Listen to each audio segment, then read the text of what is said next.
Well, it's basically the bloomsday of August, and we've had a lot of rain overnight, so but whether it was fast enough to save the glids, I don't know, but we're probably going out over the next few days to see a few things. But one thing I have noticed, and this one over here, we're getting pinking around the candles. I don't know if you can see that. I'm on fireworks because there's no sunlight, but and this one's but what I've come to the conclusion is they have to be saturated. It's for the cyanophita to grow properly. So I'm suggesting that it's something to do with cellulose, fellas, and you know, all this sand and peat and sand bizzo. The sand is actually to get rid of these spaces in the amongst the peat, to actually exclude the excess of air, in quotes, sort of thing. And so things like K140, the finer sand, or the larger rounded grain sand, rounded again, so that, you know, it gives you the impression that you're actually giving more aeration, but really you're doing the opposite. You're taking the aeration away. You're spreading out the fibrils of the peat, and yeah, so we'll see how things go. And of course the stuff, actually, you can actually see it sticking to the cellulose. So yeah, anyway, we'll see how that goes. But so all I'm doing is I'm setting up more of not only these, but these ones here, and I think I set up a few more glass jars so we can see some growth, because this one over here, this once I put the water back up to, you know, saturation, started growing really well again. I've had it's on its third flower now. So one there's another flower around there. Also, I don't think this is now pointing towards the ground. Oh, it's gone. Where the heck is it gone? Do the strawberries actually put them? Wow, you could see it yesterday. And where's the flower gone? Is it a bit like a peanut? Is it? Amazing. You know, you could actually see it yesterday, but it's moved. It's a bit like biblis in a way, I suppose, or some biblises anyway. But yeah, by looking at this candle, you can actually see, and there are bubbles down there. So whether that's methane or hydrogen, I suppose we're going to find out. So I suppose we could always test for that. Yeah, the three classic tests for methane, hydrogen, and oxygen, with your splint and all that. So yeah. Anyway, we'll see how that goes, and I'll set up some more test runs, and yeah, then it'll be all go, I reckon. Oh, I put this one in as a bit of a, well, I don't know whether it's actually going to recover. That was one out of the garden. It just got so dry, I just gave up on the fly traps. So yeah, and I rescued that cape from out the garden, put it in there. We'll see what happens. But I reckon we might get a surprise out of that one. But I think the trick is it has to be saturated. See, over the years we've been taught and promoted basically to go the other way. All this peat and sand, the idea that the sand is, you know, giving you better drainage and therefore better aeration.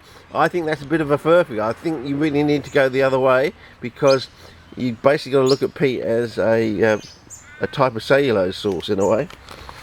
So yeah, so you got to have it there saturated for a long time to get the organisms that break down cellulose growing in the medium, sort of thing.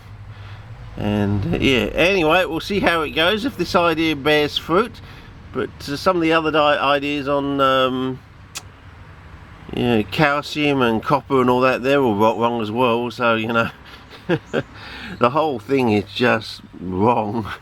It's just finding out what is wrong, though, you know, and slowly paring the problem apart to get to the answer. But yeah, definitely, I think this idea that, you know, and all this perlite they're putting in there. So, you know, why are they putting in the perlite? That's if it is perlite, you know. I've seen a few other products online, like azomite or something like that. Yeah, so I don't know. I'm not sure if they actually are. One, they're actually using perlite. It is a particular type of perlite, or it's all a bit of a con. I don't know. Yeah, don't look at the cellulose, look at the perlite, sort of thing. You know what I mean? It's like, look over there, sort of thing. A bit like the liverworts. You know, it's look at the well, not the snail pellets. Look at the osmocote snail pellets. Don't look at the liverworts, because if you're from Europe, the liverworts will be screaming a totally different story. Liverworts, they grow on bloody calcium. 50% of them, of the European ones, can't grow on anything but calcium, so they're either using calcium or something very akin to calcium, or has similar properties to calcium. So yeah. But how the heck do you grow liverworts? They're harder to grow than you think. So is cyanophyta harder to grow than you think. Whether liverworts will grow on cellulose once it's saturated sort of thing, I don't know. If you add a bit of calcium to it, I don't know. But what Donnie was doing with his ash and his peat sort of thing, I'm just wondering if it's all going to come together in one nice neat bow and knot sort of thing. Anyway, over and out for now. It's the Bloomsday of August, and yeah, it's raining. Or it will be, you know, it has been overnight, yeah, heavily. It's going to be raining again over the next few days too. Oh, and the garden, yes. We took the fence down and everything, so I'm chopping up stuff. I did a bit of chopping. Oh, it was only half an hour's worth of chopping there down there. And yeah, got the fence down, put the fence out, and a few logs on the road. The logs have gone by the next morning, or yesterday morning, and the fence, not the fence panelings, the actual sheets of galvanised, they'd gone by the afternoon as well. So I reckon all those other sheets will go as well, and they're coming next month to sort of, you know, just check everything's all right. So everything's just starting to take. There's the first picture of the season coming up there. Nice and colourful, reasonably sturdy, but hopefully it will get a bit more, bit sturdier. Another one coming up there, a few others coming up in there. So we'll see how we go. Oh, look at the colour on that. I would have expected that to be lighter than that, but that's darker. I would expect that colour on this one down here. But this one's starting to make a move, but I think this has got the wrong formulation, fellas. I took a chance between two, and that's the winner. This is going to be the failure, I reckon. So next year that's going to go into something akin to that, but with sort of extra bells and whistles on it, which I've worked out along the way, sort of thing. And I reckon I'm going to go from sand. I'm going to forget the sand. I'm going to go to cellulose, and so instead of peat and sand, I've had to go with the sand, and now I'm going to the peat, which is basically going to be my cellulose.